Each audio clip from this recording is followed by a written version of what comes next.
Les titres de l'actualité avec Emmanuel Langlois. La France qui se prépare de son côté dans l'Hexagone à affronter à partir de ce soir une tempête particulièrement violente qui ne devrait cependant pas atteindre le niveau de celle de décembre 1999 d'après Météo France.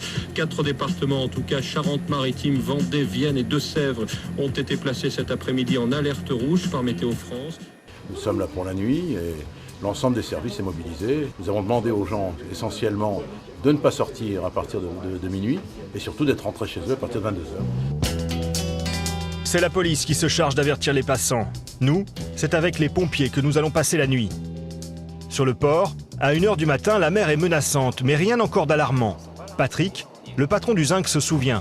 Nous, on a quitté le bar, il était 1h15.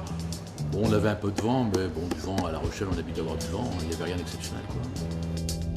Les rues se vident, les fêtards du samedi soir rentrent chez eux. Sur le port, les jeunes jouent avec le vent. La mer monte inexorablement, le vent se renforce. Il reste à cette heure-là encore 3 heures avant la pleine mer. Le vent fait ses premiers dégâts, mais rien de grave. À ce moment-là, chacun a encore en mémoire la tempête de 1999.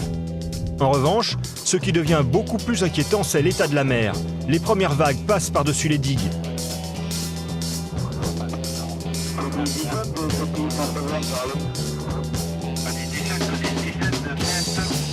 À La Rochelle, les voitures ont les roues dans l'eau. Les rues sont envahies. Sur la côte, les vagues sont impressionnantes. Les pompiers tentent de répondre à tous les appels.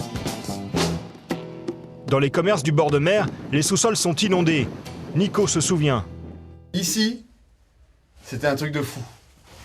De là à là, enfin de là comme ça là, c'était que de l'eau comme ça, qui arrivait. Impressionnant quoi, truc de fou quoi. Une grosse marée qui coulait dans le resto. Bon là on est vite parti, hein. Je vous raconte, moi je suis courageux, j'aime bien rigoler avec l'eau, mais là, vous voyez ça, vous partez vite quoi. Vous partez vite parce que vous croyez que vous alliez y passer quoi.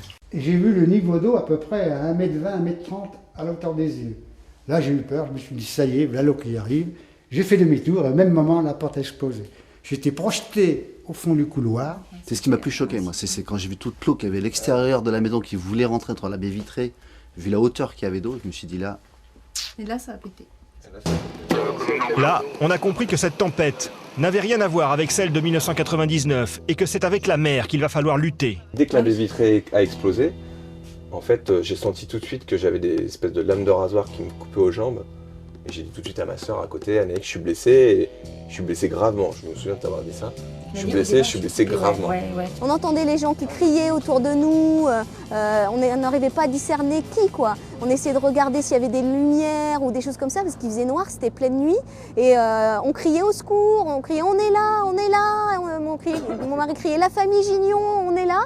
Et d'un seul coup, il y a un monsieur qui a dit on arrive. Donc, et là, c'était les plongeurs. L'hélicoptère Dragon 17 a décollé. Dès qu'ils le peuvent, les plongeurs des sapeurs-pompiers interviennent. Devant nous, c'est un décor d'un autre monde que nous découvrons. À cet endroit, il faudra élitreiller 39 personnes. On cherche tous un sens à nos actions au travers de notre métier. Et là, ça prend toute sa signification. Et on peut que se réjouir d'avoir pu mener autant de missions en si peu de temps et de cette façon-là. Et ouais, à niveau humain, c'est extraordinaire, quoi. Une aussi grosse tempête avec autant de victimes, des mises en sécurité en une seule fois, non, c'est la première fois, quoi. Et toi ? Ouais, c'est la même chose. J'avais jamais sauvé autant de personnes en si peu de temps et surtout dans ces conditions. Et toi, Philippe ? Moi, j'ai travaillé sur des coups durs en 97, en 99. Mais c'est vrai que là, c'était quand même particulièrement dense. C'est vrai que c'était assez exceptionnel. Tout à fait. Donc c'est vrai que quand on arrive là et qu'on voit tout détruit, on est dans un très grand désarroi. Je ne sais même pas si on réalise vraiment ce qu'on voit. On le voit, on le comprend, mais je ne sais pas si au fond de moi j'ai réalisé exactement ce qui s'était passé. De voir cet enchevêtrement de choses par terre, partout, la place détruite, des voitures les unes dans les autres. Non, pour moi, je me suis dit, tiens, ça aurait pu être un tournage de film, un film catastrophe. Mais en aucun cas, pour moi, ça pouvait être la réalité. Et pourtant, c'est bien cette réalité que nous nous proposons de découvrir au travers de ce DVD aux images uniques. Il est mis en vente au prix coûtant de 10 €. 1 € sur chaque DVD sera reversé au profit des sinistrés via une association d'entraide.